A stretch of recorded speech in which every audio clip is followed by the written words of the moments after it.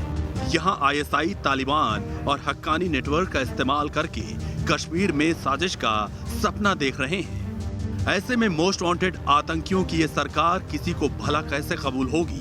खुद अफगानिस्तान में लोग इस सरकार के खिलाफ सड़कों पर उतर चुके हैं। मगर हैरानी की बात यह है कि कुछ कश्मीरी नेता ही आतंकियों की सरकार की हिमायत कर रहे हैं, उसे मान्यता देने की वकालत कर रहे हैं। इनमें से पहला नाम है फारूक अब्दुल्ला का और दूसरी हैं महबूबा मुफ्ती। फारूक को दुनिया में कत्लो गारत करने वाले आतंकियों की सरकार से अच्छे शासन की उम्मीद है। उन्हें अब उस मुल्क को संभालना जो वहाँ पे आए, मैं ये उम्मीद करूँगा कि वो इंसाफ हर एक से करेंगे और एक अच्छी हुकूमत चलाएंगे जिसमें वो इंसानी हकूक़ को मद्देनज़र रखेंगे। शरिया कानूनों की आड़ में तालिबानी अफगानी महिलाओं पर बेइंतहा जुल्म ढा रहे हैं। लेकिन हैरत होती है जब एक महिला होते हुए मोहतरमा महबूबा मुफ्ती तालिबान आतंकियों के बर्बर कानून की हिमायत करती हैं। वो बहुत ही इंसानों के खिलाफ थी, ह्यूमैनिटेरियन राइट्स के खिलाफ थी।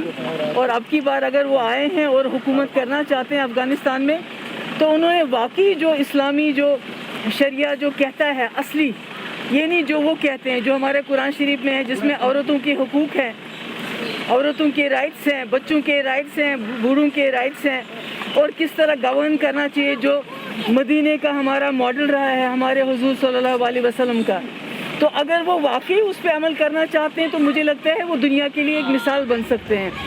ये भी कम हैरानी की बात नहीं कि जो आज तालिबान और शरिया कानून की हिमायत कर रहे हैं, वो जब तक हर मौके पर सेकुलरिज्म की दुहाई देते आए हैं। इस वक्त अफगानिस्तान के जो हालात हैं, उसकी हकीकत किसी से छिपी नहीं। महिलाओं को सरेआम सजा दी जा रही है, प्रदर्शन करने पर तालिबानी फायरिंग कर रहे हैं, अमेरिकी मददगारों को ढूंढ कर बेरहमी से मारा जा रहा है। कुल मिलाकर अफगानिस्तान के हालात हर रोज बद से बदतर होते जा रहे हैं। तालिबान ने अंतरिम सरकार तो बना ली, लेकिन अब देश चलाने के लिए वो पैसे का मोहताज है। अफगानिस्तान की अर्थव्यवस्था विदेशी मुद्रा और अंतर्राष्ट्रीय मदद पर बहुत अधिक निर्भर है। काबुल पर तालिबान के कब्जे के बाद से विदेशी मुद्रा और अंतर्राष्ट्रीय सहायता बाधित हो गई है। विश्व बैंक के मुताबिक सार्वजनिक खर्च के लिए अफगानिस्तान को मिलने वाला 75% अनुदान अधर में लटक गया है। अगर उसके पास पैसा नहीं आया तो अफगानिस्तान में तबाही आ सकती है। वहीं दूसरी ओर अगर दुनिया ने उसे मान्यता नहीं दी तो तालिबान के साथ दूसरे मुल्कों के राजनयिक संबंध स्थापित नहीं हो सकेंगे। ऐसे में तालिबान को सिर्फ यही साबित करना होगा कि उसने आतंकवाद से संबंध तोड़ लिया है। लेकिन सवाल फिर वही, ये होगा कैसे जबकि सरकार ही आतंकियों के हाथों सौंप दी गई है। Team news nation. अभी वक्त एक ब्रेक का है, आगे आपको दिखाएंगे आतंक का डबल गेम। चीन और पाकिस्तान की साजिशों को देखते हुए राजधानी दिल्ली में हाई अलर्ट जारी कर दिया गया है।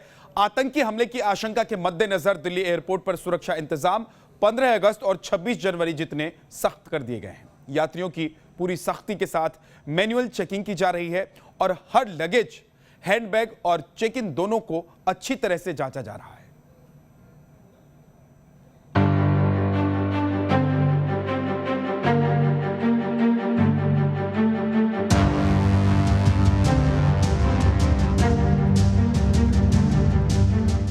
राजधानी अब एक किले में तब्दील हो चुकी है।